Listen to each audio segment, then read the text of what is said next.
everyone, my name is Rachel. Welcome back to my channel, and we are here to read House of Flame and Shadow by Sarah J. Maas.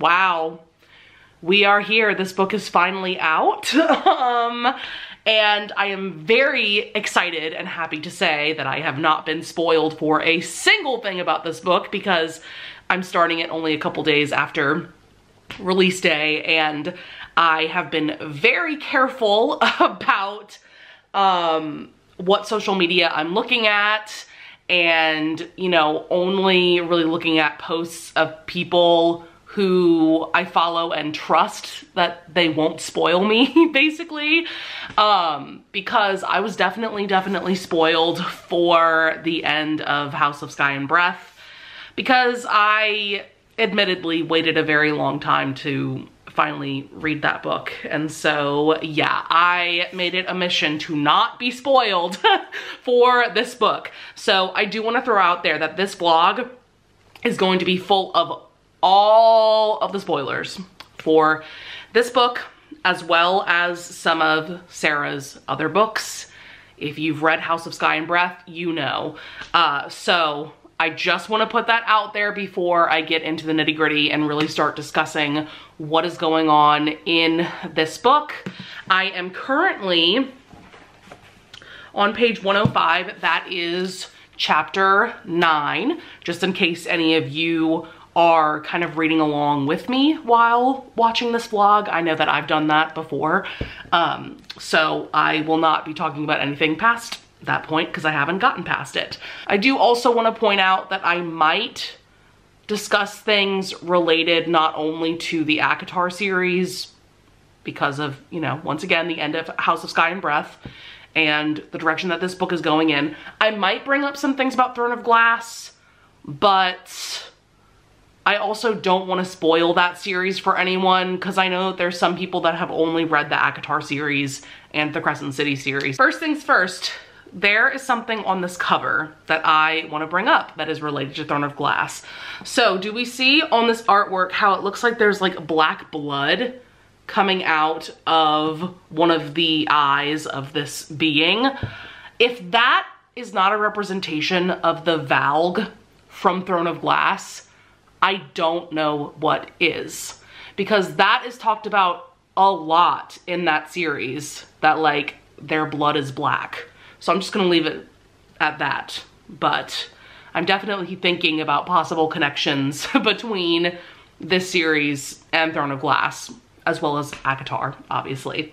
Also, I am annoyed that the only map we're given with this book is just Lunathian.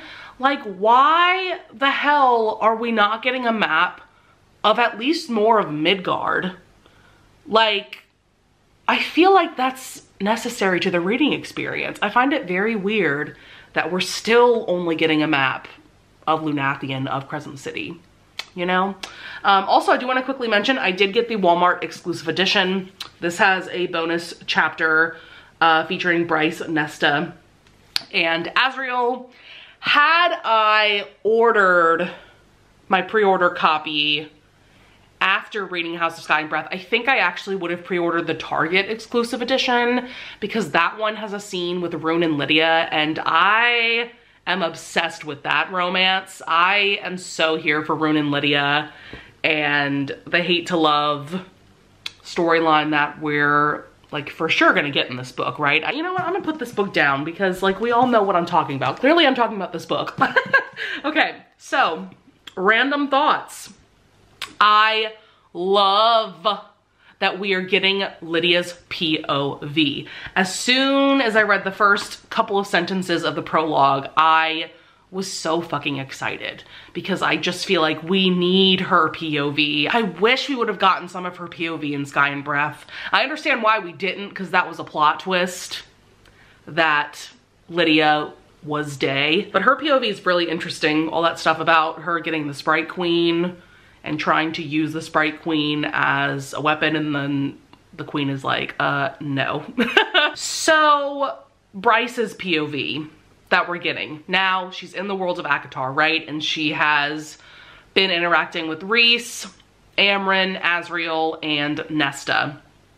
I'm a little surprised and kind of like throwing side eye at them with the way that they're treating Bryce. I understand that she just appeared out of nowhere. She's an unknown. They see that she has a tattoo with markings from the Book of Breathings, but I'm not quite understanding why they're being so hostile towards her. It's not like she hasn't given them any information. Like, she absolutely, like, she even let Rhys use the Veritas orb on her. Like, she's given them some information. And yes, like, she's Bryce, like, she's gonna be sarcastic and be a bit of a bullshitter and stuff, but like, she has been kind of cooperating with them. So like, I don't really understand why they are like being so rude towards her, and they just like left her in that prison cell in the Hewn City. Like, what is that about? But I do find it interesting that now her and Nesta are stuck together and they're like traversing through this tunnel in the Hewn City. So we shall see. Also, when the Midgard worm showed up, and I never made that connection, Midgard versus Midgard, I just cannot help but think about the Alaskan bullworm from SpongeBob whenever there is a scene with a Midgard worm. And I know I'm not the only one, because I've seen like Instagram reels about this, but I just thought that was so funny. Also, what the fuck with Sabine? Like, is she dead? Cause at first, I think Flynn like shot her face off, but then Ethan thought to himself, oh, she can heal from that. I'm like, you can heal from getting your face shot off? Like, what? So yeah, I mean, I'm just waiting for her character to get killed off anyway. So, I mean, I have a feeling she's not dead, but she's gonna have to get killed off at some point. Although I have a feeling that Sabine's probably gonna have a more epic death involving Sigrid, the Fendir heir. But yeah. Also, one more thing about the whole Bryce Nesta situation. Is it just me? Maybe I just need to reread A Court of Silver Flames. I'm confused about Nesta's power, because didn't Nesta give up like most of her power at the end of that book to save Feyre? Like, didn't she give up what she took from the cauldron? So why does she still have the Silver Flame power? Because I'm pretty sure this takes place like well after A Court of Silver Flames, right? So I don't know. I think I just need to reread that book, because I'm not clear on like what power she has left after the events of that book. But yeah, that's gonna be it for now. I'm just still so happy and excited that I have not been spoiled for anything, and I'm going to stay very vigilant so that I don't get spoiled at all before finishing this, because I definitely think being spoiled for the end of House of Sky and Breath. I was specifically spoiled for, you know, there being a connection between the ACOTAR world and Midgard. But I definitely think that hindered my enjoyment of Sky and Breath just a little bit. Like, I feel like I definitely would have been more like shocked by the ending, but also at the same time, it was kind of nice to know, because then I was looking for foreshadowing. I have a feeling I'm gonna love this book, definitely more than Sky and Breath. We'll see how this compares to House of Earth and Blood, because I adore that book with my heart and soul. But given that we're combining worlds and we have so many different characters going on, I have a feeling that this book is going to be way more epic than like any other SJM book. But we shall see. I think I'm going to give you guys updates every 100 pages, so that I can just discuss random things that come to my mind while reading. All right. Hey guys. Let's get this out of the way. I look like shit and I sound like shit, because I'm pretty sure I have a cold. So hate that for me. But I really wanted to update you guys about this book, because so much has happened since I left off. Because I've read the next 150 pages or so. I'm now on page 252. That is chapter 25. for those of you, like I said, that might be reading along with me. Okay, first things first, something I forgot to say in my first update is that Amren confirms for us that the Daglin from the ACOTAR world are indeed one and the same with the Asteri of the Crescent City world. This is something that Madison mentioned in her Sarah J. Maas multiverse theories video that I watched about a week or so ago. So I was just really excited to see a theory confirmed in this book. I highly recommend watching that video, by the way, because not only did Madison come up with her own theories about how this series was going to move forward and the Sarah J. Maas multiverse in general, but she also went into theories that she had just found online. So holy shit, there is so much going on in Bryce's POV so far, like so much. Like it's kind of mind-boggling that I'm only on page 252 and so many things have happened. We have learned so much, you know. Bryce is going through this tunnel, like through the hewn city with Nesta and Azriel, and I definitely think it makes the most sense that she would be with Nesta and Azriel, considering their connections to her and to, I guess, the multiverse in general and the magic. Does that even make sense? I don't know. But you know, we're seeing as they're going through these tunnels, these like carvings, and then they get to the prison, which I definitely needed this reminder. I had forgotten that the prison is its own little island. It's like a misty island, definitely is giving vibes of a Valen, right? And so we get to the prison and Bryce steps on the 8-pointed star and Selene shows up and homegirl monologues for several chapters about her backstory, about her mother, Queen Thea, and how all that shit went down. So holy shit, lots of info to process for sure. I had my annotating pen out and I was underlining like complete passages. It's crazy what actually happened with Thea and Peleus and the Asteri back in the day.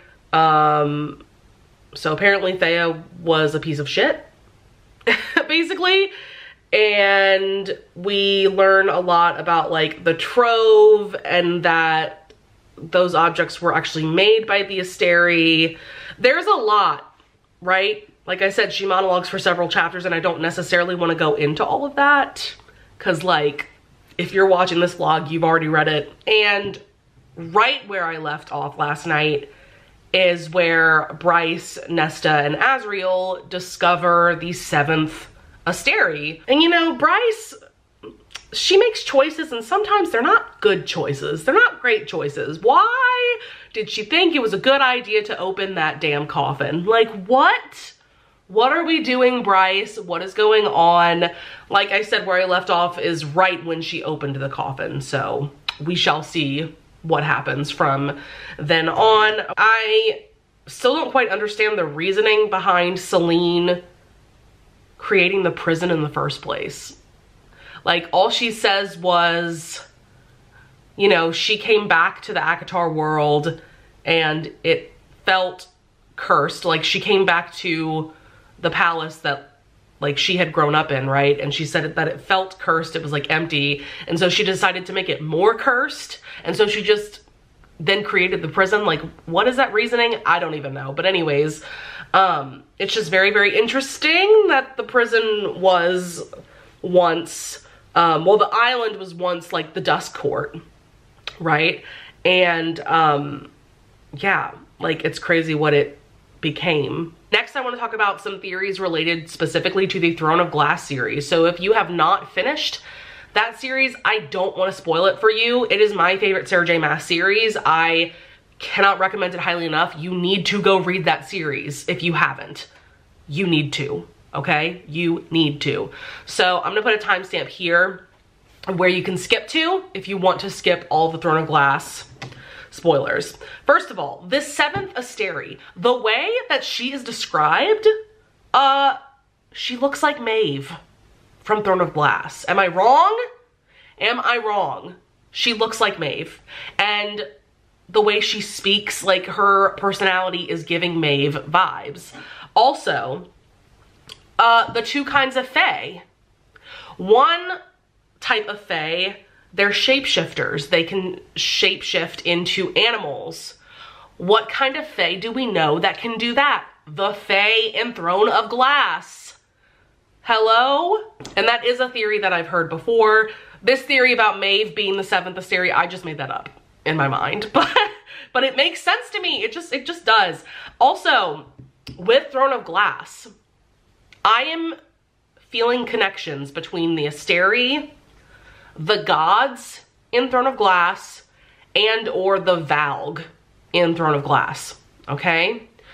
Because the gods in Throne of Glass, like, they were pieces of shit. They were like pretty terrible beings from what I remember. It's been a while since I've reread that series, so I definitely have forgotten things, but do we remember that scene in Empire Storms where Deanna, one of the gods, just straight up possessed Aelin? Also, there's that scene, I'm gonna assume it's in Kingdom of Ash, where Aelin like banishes the gods from the Throne of Glass world. I don't remember specifics about that, but I remember some like shit going down where she like banished them and like kind of like locked them away behind a portal. Do we remember that? Like, didn't she like send them to like a hell like realm or world or something? Like, y'all, I need to reread the series again, but things are coming back to me. So this is a theory that I've had for a while, ever since I was spoiled for the idea of, you know, the crossover between Crescent City and Akatar. And you know, there's definitely Easter eggs in Throne of Glass, you know, that there's connections to other Sarah J. Maas worlds too. The gods in Throne of Glass were the Asteri, and they were trying to invade the Throne of Glass world. They were trying to do their thing of being intergalactic parasites, and when Aelin banished them, she banished the Asteri and protected the Throne of Glass world from them. Is it a crazy theory? Probably. Well, I don't know. I don't think it's all that crazy. I think it makes sense. But my other theory is that the Asteri could be the Valg. Because like I said, the possible connection with like Maeve being that 7th Asteri. The only reason why I'm more inclined to them being the gods from Throne of Glass and not the Valg is that the Valg were like a species from another world. Right? They weren't just like 7 beings. Like, they had the Valg kings, and like Maeve was like a Valg queen, but like they were, like I said, their own species, right? So I just wanted to bring up that stuff, because if it turns out that I'm right about any of my Throne of Glass theories, that would be actually insane. Like the most insane thing ever. So with that being said, I am about to jump back into this. Probably read 100 or so more pages today. Yeah. And I will just keep taking notes and update you guys later. All right, what is up, my dudes? It is still the same day as when I last updated you guys. It's just been quite a few hours. I still look and sound like shit. Sorry. Not sorry. But I have now read another like 150 pages or so. I am on page 405, and that is chapter 45. So I am just about halfway through the book. And oh my God, do I have things to say. So much has happened since I last updated you guys. So I want to talk more about Vesperus, this 8th Asteri that we just met when I last updated you guys. So this next little part is gonna be more Throne of Glass related discussion, okay? So I will put a timestamp here for you to skip to if you have not read that series, because this is definitely gonna be spoilery. But the more and more that I think about this, I think the Asteri and the Valg are the same species, okay?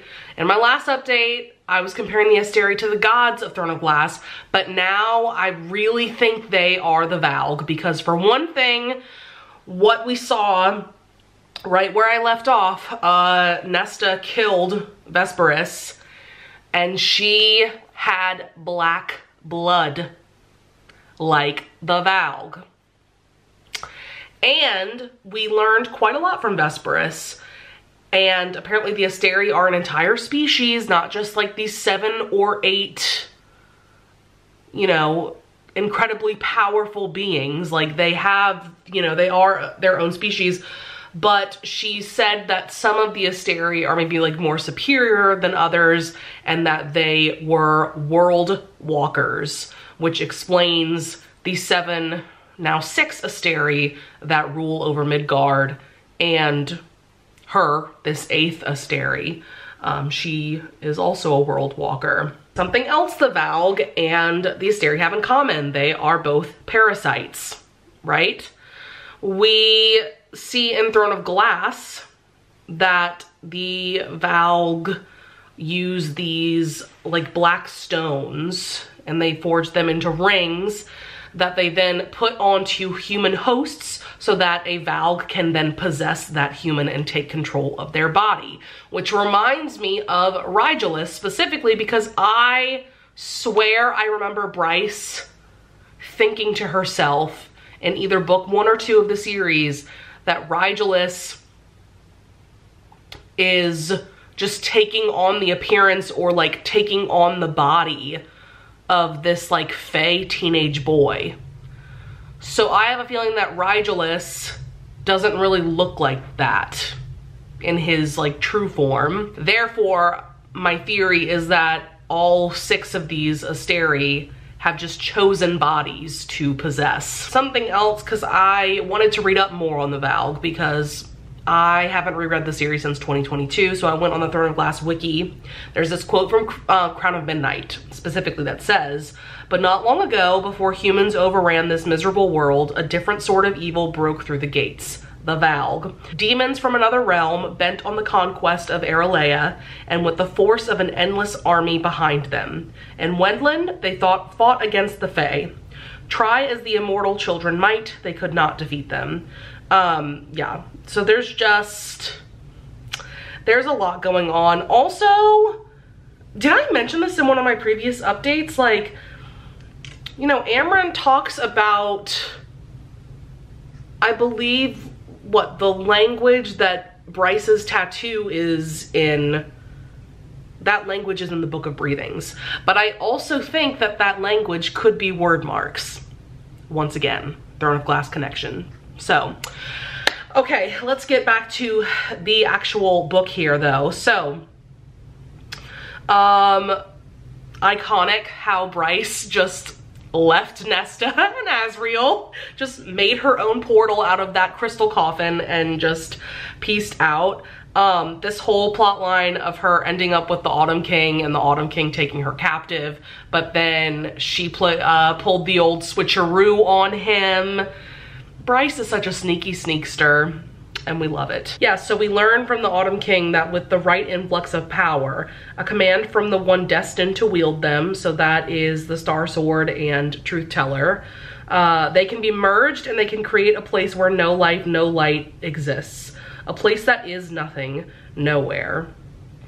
So is Bryce thinking that she could create this place and like banish the Asteri there forever? Maybe, who knows? Because if she can't kill them, if she can't get Apollyon to kill the rest of them, you know, I guess that's her only option. So yeah, she learned what she needed to. She locked the Autumn King in his own house and peaced out. We just love Bryce being iconic. I actually really like that we didn't spend too much time in the ACOTAR world. Who knows, we might go back at some point in this book or in a future book of this series, but I like that, you know, maybe the first third of this book, Bryce was there, but she learned what she needed to learn and then she pieced out. I personally really like that. You know, at the end of the day, this is a Crescent City book, and needs to mostly take place on Midgard, right? So I like how that ended up. Oh my God. The scene where Lydia gets Hunt, Baxian, and Rune out of the Asteri dungeons, easily my favorite scene of the book so far. Holy shit, I was on the edge of my seat that whole scene. Oh my God, I was getting so emotional. I was tearing up. Rune hearing Declan's voice and telling him that he loves him, and then seeing Flynn in that van that was driving next to them. And oh wow, it was just like so crazy epic. And then being in Lydia's POV when she shifts back into her hind form and she's trying to outrun the Dreadwolves, and then everybody makes it onto the depth charger, and wow, like that was just an insane and epic scene, and I am like still blown away by it. Like I said, I was just like so invested and on the edge of my seat, and like, oh my God. And just Lydia and Rune, I am obsessed. I am absolutely obsessed with their whole situation, and I cannot wait to see how they find their way back to each other. And then Bryce just casually teleporting onto the depth charger too. So everyone, well, mostly everyone is reunited. Ethan is with Jessica. And then we've learned a bit more about Jessica. I knew there was more to her than what meets the eye. So apparently she was human, but 15,000 years ago when all this shit was going down, Apollyon accidentally gave her powers, but also put a curse on her that like, basically she can't ever age. So she's been alive for over 15,000 years, just, you know, casual as one does. And so she is now this like incredibly powerful sorceress because she took what power she got from Apollyon and she's developed it over 15,000 years. So yeah, like that is crazy. And now Ethan's hanging out with her. And then the Ocean Queen showed up on the depth charger and she's not happy.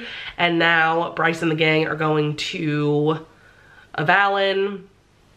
So yeah, that'll be very interesting. Very intrigued to see where this all goes. We love that I was able to get, you know, halfway through this book in just a couple of days. Like, aren't weekends the best? I can get so much reading done, but I have a feeling my reading is going to slow down a lot since tomorrow is Monday, but I'm still so excited to read as much of this as I can in the coming days. So yeah, I will probably talk to you guys not tomorrow, but probably at some point on Tuesday. All right, so it's been a few days since I last updated this vlog, but I have made some progress. I am now on page 605. That is chapter 68.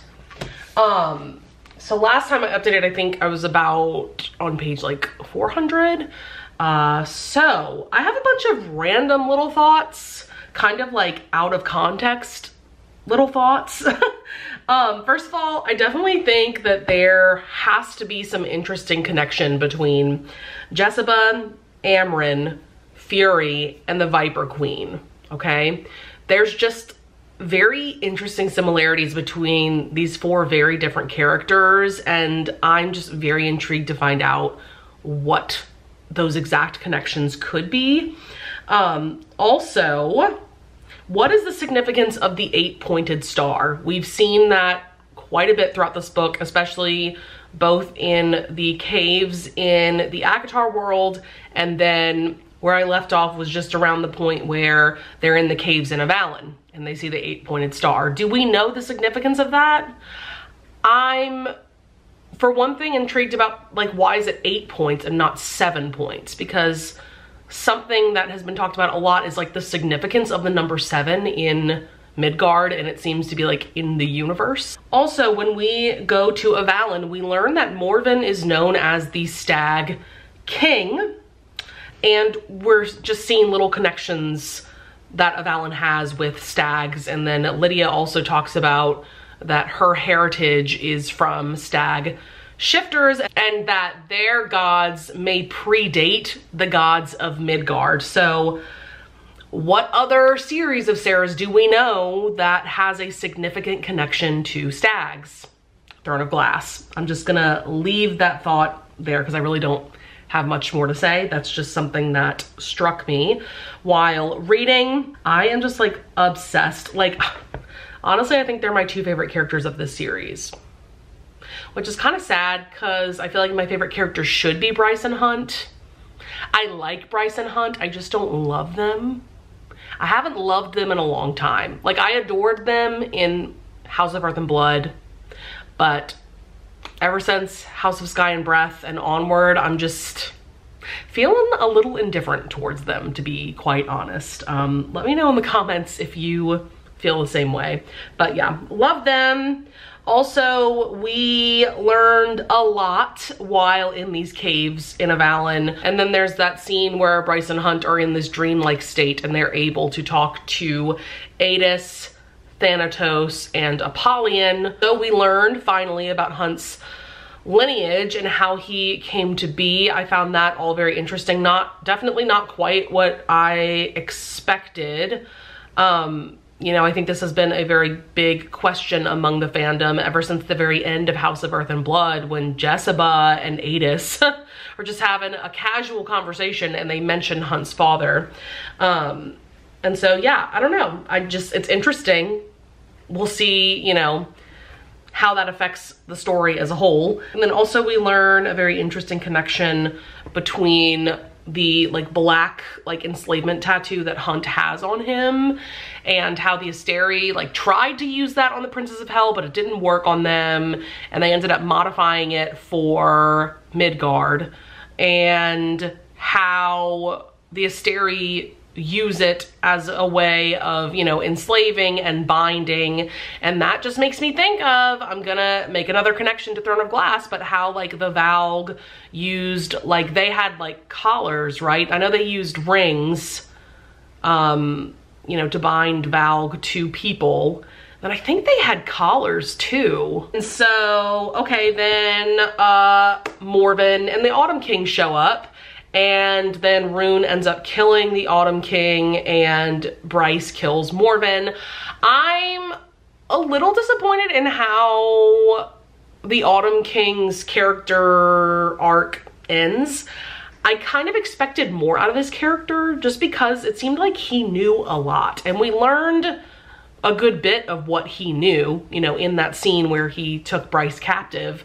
But I feel like all throughout the series, his character was almost leading to a bit of a redemption arc. Like, I feel like his character could have gone through a similar character arc like Cormac. Like, Cormac showed up and everybody thought he was a piece of shit, but then he wasn't. He was actually really cool, and he was like, you know, an agent for the Ophian rebels and stuff. I definitely didn't think that the Autumn King was gonna be on that level. However, I did think that because the Autumn King knew so much, I thought that he was gonna end up helping Bryce.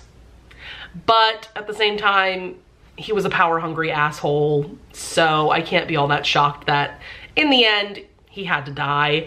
But yeah, I just kind of like expected more and just like wanted more out of his character. Wanted more dimension maybe out of his character, but anyways. Then we learn that, you know, Thea broke her powers into thirds, and Bryce got a third of it because she's part of Helena's line. She claimed Thea's third of the power from the caves in the Akatar world, and then the last third was imbued into the lands of Avalon, and then she unlocked that third of the power with the Star Sword and Truth Teller. So now she's got all of Thea's powers, and now the next step is to open the Northern Rift and, you know, welcome Hell and their armies into Midgard to put an end to the Asteri's rule once and for all. So we are about 200 pages from the end. I'm very curious to see how everything's gonna end up. Like, I have a feeling this book is gonna end with Bryce opening the Northern Rift. I don't think that we're gonna see much beyond that plot point. I'm assuming there's gonna be at least one more book in this series, Like, there's just no way that this series could end with this book, right? Like, there has to be more to the story. One thing I will say about this book is, as much as I'm enjoying it, it's definitely a very epic and exciting book and story. However, I'm not feeling as emotionally impacted as I have been with some of Sarah's previous books. Most recent being like House of Earth and Blood and Court of Silver Flames. Like, those books perfectly struck the balance between like epic fantasy and like emotional impact. And right now, this book is just not hitting me in that way. However, I vaguely remember Jess from Peace Love Books mentioning that she was like crying reading the last 200 pages. So I'm hoping that by the end, this book will give me that emotional impact that I am missing, because I feel like this book does have the potential to be one of my top favorite SJM books, but right now I'm not seeing that happening. So for that reason too, I'm just very excited to continue on.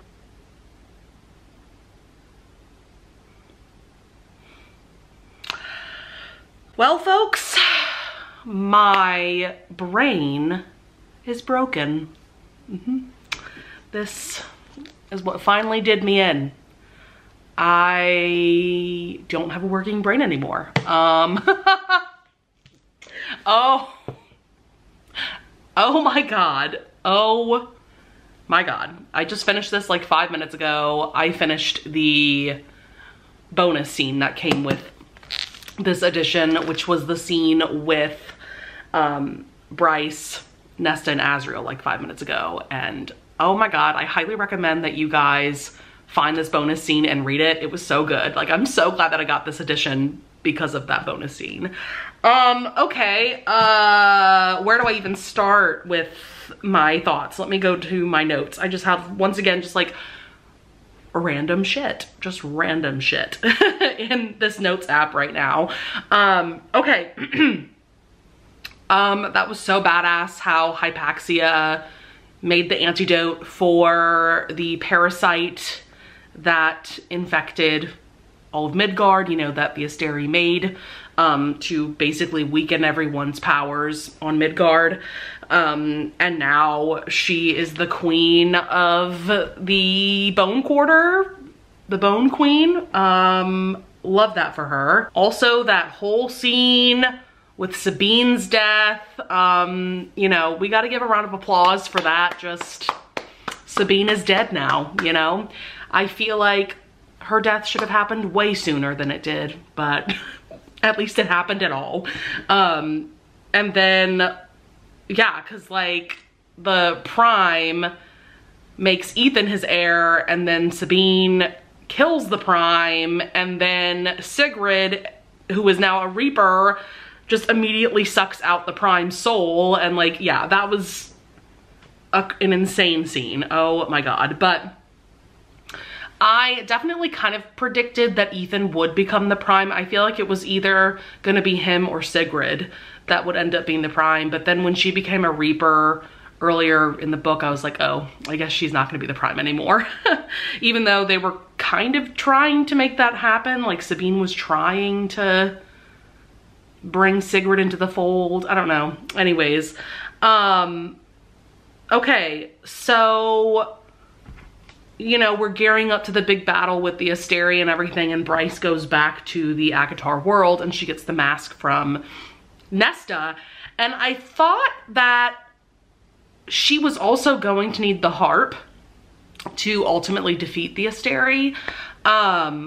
Just like Nesta needed the harp in A Court of Silver Flames. Like, I kind of assumed that Bryce would have needed all of the made objects, with the exception of the cauldron, of course, because the cauldron has to stay in the ACOTAR world. Also, I have some Throne of Glass connections that I have made. So once again, skip to this timestamp if you don't want to be spoiled for anything Throne of Glass. There is a scene in Crown of Midnight, you might remember, where a portal is opened, Aelin goes through it, and there is like this crazy skeletal looking creature that she's fighting, because like I think Fleetfoot also goes through the portal, and Chaol is looking through the portal and he sees that Aelin has fae features, like she's got the pointed ears, like she's in her fae form in that world.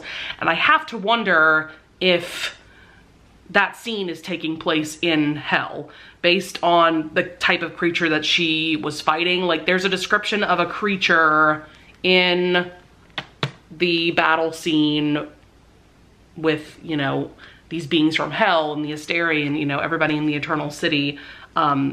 There's this one being in particular that is described that sounds a lot like the being that Aelin battled. Okay, so in the scene with the Underking, and he's about to be killed by Hypaxia, well, really Ethan and Hypaxia, this is on page 691, we have a confirmed connection to the Throne of Glass world, my peeps. Hypaxia says, but you're not from hell. And he's like, no, I was birthed by the void, but my people, they were not unknown to your own ancestors, Wolf. I crept through when they charged so blindly into Midgard. This place is much better suited to my needs than the caves and barrows I was confined to. He goes on to say, and he's gesturing to this statue of Urd, and she has tattoos on her, or I think on the bowl that she's holding, that I'm assuming are word marks. But he says, and she was not a goddess, but a force that governed worlds, a cauldron of life brimming with the language of creation. Urd, they call her here, a bastardized version of her true name, Wyrd, we called her in the old world, spelled W-Y-R-D. So that is a very clear connection to the Throne of Glass world. Also, I'm looking on page 768. We gotta bring up my girl Lydia. I love Lydia, and I had already suspected that her lineage was from the Throne of Glass world, right? We talked about this, but she says that Bran, her son, was named, his full name is Brannon, and it's a name from, well, Ace asks her, what are you? And she says an old bloodline, because when she takes the antidote, we see that she is just wreathed in flames, and specifically blue flame as well. And who do we know that used blue flame but Aelin from Throne of Glass, right? And then Lydia, it says Lydia had known even as a child that she was pure power. She knew her flames were different. The shifters were fae from another world, Danica had explained, blessed with a fae form and a humanoid one, gifted with elemental powers. It confirmed what Lydia had long guessed, why she had named Brannon after the oldest legends of her family's bloodline, of a fae king from another world, fire in his veins, who had created stags with the power of flame to be his sacred guards. And as soon as I had read a couple pages earlier that she named her son Brannon, I immediately made that connection to the king that is mentioned, you know, in Throne of Glass, who is an ancestor of Aelin's. So all that to say, we have confirmed documentation that Lydia is absolutely a descendant of Aelin. Holy shit, the way that this final battle played out with the Asteri, like I said, it broke my brain. I literally wrote in my book at the part where Bryce is hurtling through deep space with the Asteri, I wrote, my brain is broken. Oh my God. Sarah! Like, just when I think her books can't get more crazy and epic and amazing, like, she outdoes herself. She truly outdoes herself, and wow, I was not ready for that. Like, my girl Bryce made a black hole to contain the black hole that opened because she destroyed the first light core. What? And then she's just hurtling through space through the Asteri. And then Hunt, with the help of Shahar's soul, gets into a mech suit, goes after her, and saves her. Like, what? I'm still reeling from that. Oh, wow. And also, I do take back what I said earlier that, you know, I was worried this book wasn't gonna have the emotional impact that I wanted, but definitely in the last like 100 pages or so, we got that. Oh my God, that scene where Jessica trades herself for Bryce in the afterlife, and Bryce sees her friends in the afterlife. She sees Danica, she sees Lahaba, she sees Connor, she sees, you know, all of these important people in her life that are deceased. That scene for sure got me. Also, oh my God, that scene at the Northern Rift when she's bargaining with Nesta to get the mask and she's just like, here, take my parents as collateral. Like, what? What are we doing, Bryce? Once again, we are making choices and they are insane ones. And then the scene where she comes back and they have that interaction with Nesta and Cassian. I kind of love that Rhys isn't involved in that interaction. And I love that Ember is kind of like a second mother to Nesta. Like, that was just so sweet. Like, that made me tear up when Ember was like, you'll find your way to Nesta. And she told her that she was so happy to meet her. Like, that was so good. Yeah. This is just making me so excited for the next ACOTAR book. Like, if we don't get a detailed account of what happened when Ember and Randall were in the ACOTAR world in the next ACOTAR book, I might riot. Another reason that I might riot in the streets, and I hope that you all join me, is if this book gets nominated for the Goodreads Choice Awards in the Romantasy category, I will actually riot. You cannot tell me that the Crescent City series is a fantasy romance series or a romantasy series. It's not, by any stretch of the imagination. It is a high adult fantasy series with romantic subplots, just like Throne of Glass was. Well, Throne of Glass is more YA, but you get what I'm saying. Like, this is more just high fantasy with romances. So please, Goodreads, don't fuck this up. I mean, also, let's be real, like, the Goodreads Choice Awards, they shouldn't matter. They don't matter in the grand scheme of things, but still, like, I care. Also, the way that this book ended, is this the end of the series? Okay, so I found an article that says that she signed a 4-book deal. This was announced in March of 2023. She signed a 4-book deal. And then 3 other books by Mass are already under commission by this. So we know that she's contracted for 7 more books, but do we know? And I could have sworn that I heard somewhere that she's writing more books in this series, but like, this feels like the end of the series. I can't imagine like what kind of conflicts would arise that would be nearly as epic as the conflict in the first 3 books. So, I don't know, intrigued nonetheless, and I'll read them nonetheless. But yeah, very excited about the next ACOTAR book after reading this. I have a feeling we won't get that book until 2025. All right, a couple of quick things that I forgot to mention because I filmed my final clip for this vlog a couple of hours ago. But I have just a couple more things that I need to bring up in this vlog. First of all, I never said, but of course I gave this 5 stars. Also, the next ACOTAR book, I will be shocked if we don't see a crossover between the ACOTAR world and characters and the Throne of Glass world and characters. I feel like this whole vlog has been me making connections between Throne of Glass and her other series. So I really think that Sarah is building up to a crossover similar to the level of crossover that we saw in this book. Like, I truly think that characters from both worlds will be interacting with each other. And I think that the fact that Bryce not only gave the mask back to Nesta, but she also gave Truth Teller back, and she gave them the Star Sword, aka Gwydion. I think that all of those instruments or weapons are definitely going to play into the plot of that next ACOTAR book as well. Also, I am just so extremely happy that I wasn't spoiled for anything in this book. And this might be my favorite Sarah J. Maas reading experience. I don't know that it's my top favorite Sarah J. Maas book. I am planning on making a video soon where I rank all of her books from my least favorite to my most favorite.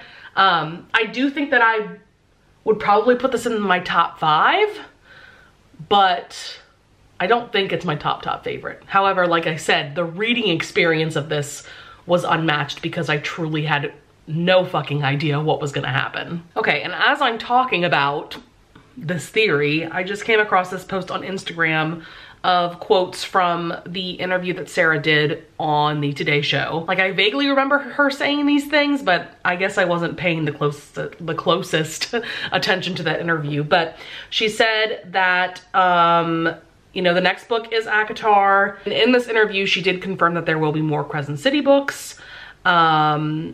She said that you will have to wait a bit on the airport taxiing line. It's a little down, but I know who the book's about. I know the big ideas of what I want to happen. She said there's one book I'm going to be writing after this next ACOTAR book that I'm very excited about. I'm not going to say what world it's in. I'm not going to say anything. It's a story that's been brewing in the back of my mind for a long time. I think it's going to be a very emotional book for me to write, just in terms of the world I'll be writing and the characters that might pop up. So maybe that's gonna be a 9th Throne of Glass book. We're definitely gonna see more of her series and her worlds colliding in future books. That's definitely going to happen. I think that's gonna be it for this vlog that is all over the place and kind of rambling. I hope that you guys enjoyed it anyway. And I don't know what to do with myself now for the rest of the night. It is like 1 a.m. I am a night owl. I'm not going to sleep anytime soon. But like, how the fuck am I supposed to move on from this? I would love it if you would leave a comment down below. Feel free to comment spoilers, but just put like a header at the top of your comment that says spoilers, because I would love to discuss this crazy book. Also, one last note, I love how Rune and Lydia's romance turned out at the end of this. And I also love that Bryce is setting up a new antiquities gallery. Like, that's her happy place, you know? Okay, I promise I am done. Those are my last thoughts on this book. With all of that being said, I would love it if you would leave a like and subscribe, and I thank you so much in advance if you do, and I will see you guys in the next video. Bye!